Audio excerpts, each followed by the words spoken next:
সালে Ernst Rutherford একটা পরীক্ষা করলেন। সে বছরই 7 মার্চ পরীক্ষার ফলাফলও প্রকাশ করলেন তিনি। চলুন পরীক্ষাটি সম্পর্কে বিস্তারিত জেনে নেওয়া যাক। রাদারফোর্ড তার পরীক্ষায় একটা সোনার পাত ব্যবহার করলেন। পাতটি খুবই পাতলা, 20টি পরমাণুর ব্যাসের সমান। অর্ধস্বচ্ছ পাত বললেও চলে ওটাকে। স্বর্ণপাতের চারপাশে রাখলেন জিঙ্ক সালফাইড পর্দার একটি বেষ্টনী। এই পর্দা আলোক সংবেদী। পর্দার একদিকে সামান্য একটা গলিপথ রাখা হলো। সেই গলিপথের সামনে রাখা হলো একটা সীসার ব্লক। ব্লকটার ভেতরে রাখা হলো একটা আলফা কণার উৎস। ব্লকে একটা সুড়ঙ্গ পথও আছে। সেই পথ দিয়ে ছুটন্ত আলফা কণা বেরিয়ে আসে। তারপর আলফা কণার স্রোত ঢুকে পড়ে জিঙ্ক সালফাইড পর্দার গলিপথ দিয়ে। এরপর আলফা কণার বিম গিয়ে স্বর্ণপাতের ওপরে পড়ে। আলফা কণা যদি স্বর্ণপাত ভেদ করে চলে যায়, তাহলে সেটা গিয়ে পড়বে জিঙ্ক সালফাইডের বেষ্টনীর ওপর। পর্দাটা আলোক সংবেদী, তাই আলফা কণা পর্দার ওপর যেখানে আঘাত করবে সেখানেই একটা আলোক বিন্দুর ঝলক দেখা যাবে। স্বর্ণপাতের ওপর এক ঝাঁক ছুটন্ত আলফা কণা দিয়ে আঘাত করলেন রাদারফোর্ড। দেখলেন বেশিরভাগ কণা স্বর্ণপাত ভেদ করে চলে যাচ্ছে। স্বর্ণপাত ভেদ করা সবগুলো আলফা কণা এক পথে যায়নি। কিছু কণা স্বর্ণপাত ভেদ করে একেবারে সোজা গিয়ে পড়েছে জিঙ্ক সালফাইড পর্দার ওপর। কিছু আবার একটু দিক পরিবর্তন করে, অর্থাৎ ভিন্ন পথে ভিন্ন কোণে গিয়ে পর্দার ওপর পড়েছে। অল্প কিছু কণা স্বর্ণপাত ভেদই করতে পারেনি, বিভিন্ন কোণে প্রতিফলিত হয়ে পর্দার ওপর পড়েছে। এই পরীক্ষা থেকে রাদারফোর্ড নিশ্চিত হলেন পরমাণু নিরেট নয়। নিরেট হলে আলফা কণা স্বর্ণপাত ভেদ করে চলে যেতে পারত না। ইলেকট্রন কি পারত না আলফা কণাকে বাধা দিতে? ইলেকট্রনের চার্জ ঋণাত্মক আর আলফা কণার চার্জ ধনাত্মক। তাহলে ইলেকট্রন আলফা কণাকে আকর্ষণ করে কি আটকাতে পারত না? পারত, যদি ইলেকট্রনের ভর আলফা কণার কাছাকাছি হতো। ইলেকট্রন আর আলফা কণার ভরের তফাৎ আকাশ পাতাল। ইলেকট্রনের সাধ্য নেই প্রবল ভরবেগে চলা ভারী আলফা কণাকে আকর্ষণ করে আটকে রাখে। সে না হয় হলো, খটকা তো আরও থেকে যাচ্ছে। সবগুলো আলফা কণাই কেন স্বর্ণপাত ভেদ করে সোজাসুজি গিয়ে পর্দায় আঘাত করল না? তাদের পথ কেনই বা বেঁকে গেল? আবার কিছু কণা প্রতিফলিত হয়ে ফিরেই বা এলো কেন? নিশ্চয় স্বর্ণপাতে এমন কিছু আছে যেগুলো আলফা কণার গতিপথকে প্রভাবিত করেছে। কোনো বস্তুতেই পরমাণুর বাইরে কিছু থাকার কথা নয়। পরমাণু মানেই ইলেকট্রন। সেই ইলেকট্রন যদি আলফা কণার ওপর প্রভাব না ফেলতে পারে, তাহলে কে ফেলল? রাদারফোর্ড নিশ্চিত হন সকল পরমাণুতেই একটা ঘন জমাট বস্তু আছে। সেই বস্তুটা বেশ ভারী এবং আলফা কণার গতিপথের ওপর প্রভাব ফেলতে পারে। তবে সেটা ঋণাত্মক চার্জের হলে হবে না, সেটার চার্জ ধনাত্মক। আর ধনাত্মক বলেই সেটা আলফা কণাকে বিকর্ষণ করে। তাই কোণ ঘেঁষে যাওয়া আলফা কণার গতিপথ বেঁকে যায়। বেঁকেই বা যায় কেন? সেই ভারী বস্তুটা যদি ধনাত্মক এবং সেটা নিরেট বস্তু হয়, তাহলে আলফা কণা তাতে বাধা পেয়ে ফিরে আসার কথা। পাত ভেদ করে গেল কিভাবে? তাহলে কি পরমাণুর ভেতরে শুধু ধনাত্মক ভারী বস্তুটি আর ইলেকট্রন ছাড়াও ফাঁকা জায়গা আছে? রাদারফোর্ড সেটাই নিশ্চিত হলেন। বললেন, পরমাণুর গঠন কিছুটা সৌরজগতের মতো। এর কেন্দ্রে রয়েছে অত্যন্ত ঘন ও ধনাত্মক চার্জযুক্ত নিউক্লিয়াস। নিউক্লিয়াসের বাইরে রয়েছে বিরাট ফাঁকা অঞ্চল। কতটা ফাঁকা সেটা বোঝাতে দারুণ এক উদাহরণ দিলেন রাদারফোর্ড। তিনি বললেন, পরমাণু হলো বিশাল এক মন্দিরের মতো। তার ভেতরে যদি একটা মাছি থাকে তাহলে সেটা হলো পরমাণুর নিউক্লিয়াস। তার মানে পরমাণুর ভেতর বেশিরভাগ জায়গায় ফাঁকা। রাদারফোর্ড হিসাব করে দেখলেন নিউক্লিয়াসের আয়তন পরমাণুর মোট আয়তনের 10 লক্ষ ভাগের 1 ভাগ। রাদারফোর্ড পরমাণু আর নিউক্লিয়াসের ব্যাসার্ধ নির্ণয় করতেও সক্ষম হলেন।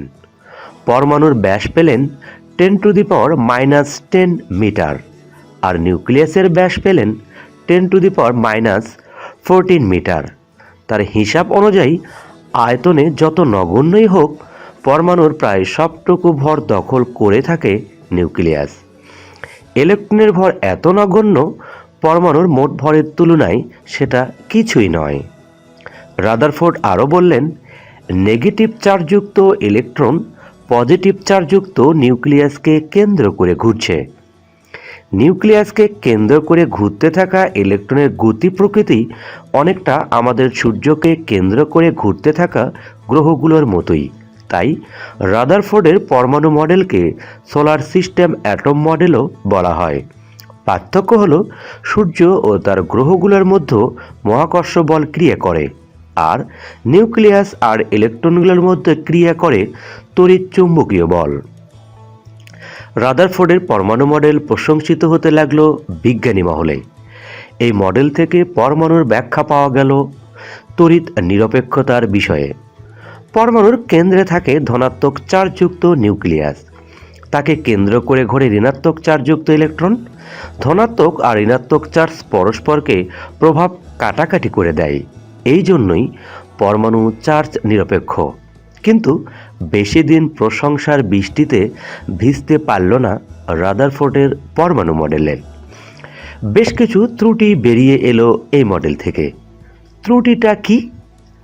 ম্যাক্সওয়েলের তড়িৎচুম্বকীয় সমীকরণ করলো ঝামেলা।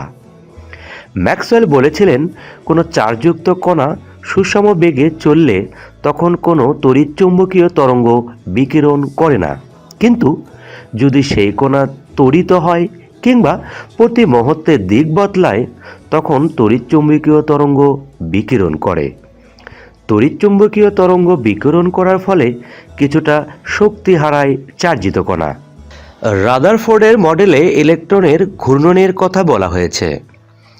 ইলেকট্রন ঋণাত্মক চার্জে চার্জিত কণা, আর সে ঘুরছে নিউক্লিয়াসকে কেন্দ্র করে। আমরা জানি বেগ ভেক্টর রাশি।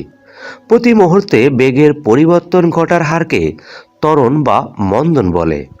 ভেক্টর রাশির দিক পরিবর্তন মানে এর মানেরও পরিবর্তন। ঘূর্ণনশীল কণা প্রতি মুহূর্তে দিক বদলায়, তার মানে এর বেগের দিকের পরিবর্তনও ঘটে, ফলে বেগের মানেরও পরিবর্তন ঘটে। সুতরাং ঘূর্ণন গতি মানেই ত্বরিত গতি। ইলেকট্রন প্রতি মুহূর্তে নিজের কক্ষপথে নিউক্লিয়াসকে কেন্দ্র করে ঘুরছে, তার মানে ইলেকট্রনের এই ঘূর্ণন গতি আসলে তড়িৎ গতি। আর তড়িৎ ইলেকট্রন নিশ্চয় তড়িৎচুম্বকীয় শক্তি বিকিরণ করে। বিকিরণের জন্য সেই শক্তি ইলেকট্রন পাবে কোথায়? নিশ্চয় তার গতিশক্তি থেকে ধার করবে। এর ফলে প্রতি মুহূর্তেই কমবে ইলেকট্রনের গতিশক্তি। গতিশক্তি কমার ফলে ক্রমেই কমবে কেন্দ্র থেকে এর দূরত্ব। একটা উদাহরণ দেওয়া যাক। একটা রিংয়ের সাথে একটা সুতো বাঁধুন। সুতোর অন্য মাথায় বেঁধে ফেলুন একটা পাথর। রিংটার ভেতর গলিয়ে দিন আপনার হাতের তর্জনী নামের আঙ্গুলটা। রিংটা কিন্তু ঢিলে ঢালা হওয়ায় বাঞ্ছনীয়। এবার রিং সহ আঙ্গুলটা ঘুরান, দেখবেন সুতোটা আর ঢিলা হয়ে ঝুলে নেই।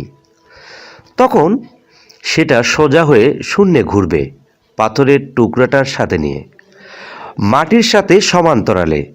ঘূর্ণনের গতির জোর বেশি হলে পাথরের টুকরোটা আপনার আঙ্গুলের সবচেয়ে দূরে অবস্থান করবে। সুতরাং সুতো আর পাথর ঘুরবে আপনার আঙ্গুলকে কেন্দ্র করে। মনে হবে পাথর যেন একটি নির্দিষ্ট কক্ষপথে ঘুরছে। এর কারণ পাথরের ঘূর্ণন গতিশক্তি মহাকর্ষ বলকে উপেক্ষা করতে পারছে। এবার আঙ্গুলটার ঘূর্ণনের বেগ ধীরে ধীরে কমিয়ে ফেলুন। দেখবেন বেগ কমার সাথে সুতাও ঢিলে হয়ে আসছে। পাথরটা কিছুটা হেলে পড়ছে মাটির দিকে। একসময় আঙ্গুলটার ঘোরা বন্ধ করে দিন, তখন সুতোটা হেলে পড়বে আপনার আঙ্গুলের গায়ে। পাথরের টুকরোটাও ধাক্কা খাবে আপনার আঙ্গুলের সাথে, তারপর থেমে যাবে। এখানে পাথরটার ঘূর্ণন গতি ওটাকে শূন্যে একটি নির্দিষ্ট কক্ষপথে ঘুরতে বাধ্য করেছিল। ধীরে ধীরে যতই তার গতিশক্তি কমতে শুরু করলো, পাথরটা আঙ্গুলের দিকে হেলতে শুরু করলো, ততই গতিশক্তি থেমে গেল। যখন পাথরটা তখন হুমড়ি খেয়ে পড়ল আঙ্গুলের ওপর। নিউক্লিয়াস আর ইলেকট্রনের ক্ষেত্রেও এমন কিছু ভাবা যেতে পারে, তবে এখানে সুতোর বদলে কাজ করবে বৈদ্যুতিক আকর্ষণ শক্তি। সেই শক্তি আর ইলেকট্রনের গতিশক্তি পরস্পরকে কাটাকাটি করে দেয়, তাই ইলেকট্রন নিউক্লিয়াসকে কেন্দ্র করে ঘুরতে থাকে। বৈদ্যুতিক আকর্ষণ শক্তির চেয়ে যদি ইলেকট্রনের গতিশক্তি বেশি হতো, তাহলে ইলেকট্রন আর কক্ষপথে আটকে থাকতে পারত না, ছিটকে বেরিয়ে যেত পরমাণু থেকে।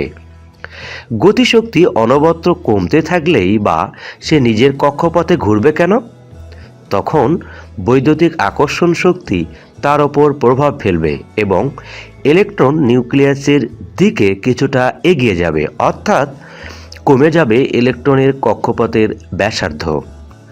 আগে বলা হয়েছে ঘূর্ণনের কারণে ইলেকট্রন তড়িৎচুম্বকীয় তরঙ্গ বিকিরণ করে, এর ফলে কমে যায় তার গতিশক্তি। ধীরে গতিশক্তি কমছে, তাই ব্যাসার্ধ কমছে কক্ষপথের। এভাবে গতিশক্তি কমতে থাকলে একসময় ইলেকট্রন সর্পিল গতিতে গিয়ে নিউক্লিয়াসের ওপর হুমড়ি খেয়ে পড়বে। এটা রীতিমতো অঙ্ক কষে বের করা যায়। তাই যদি হয়, তাহলে তো যেমন পরমাণুর কথা বলা হয়েছে রাদারফোর্ডের পরমাণু মডেলে, পরমাণু আসলে তেমনটি নয়। নিউক্লিয়াস আর পরমাণু মিলেমিশে ঘন জমাট একটা কণা তৈরি করার কথা, কিন্তু আলফা কণার পরীক্ষা তো তা বলছে না। পরমাণুর বিশাল অঞ্চলই ফাঁকা, এটাই বলছে রাদারফোর্ডের পরমাণু মডেল। পরীক্ষা আর তত্ত্ব যতক্ষণ এক সুরে কথা না বলে, ততক্ষণ বিজ্ঞান জগতে সেটার সঠিক মূল্য নেই। সেই মূল্যটা খোঁজা জরুরি। এর ব্যাখ্যা অবশ্য রাদারফোর্ডের কাছে ছিল না, তার জন্য অপেক্ষা করতে হয়েছিল নিলস বোরের মডেলের দিকে।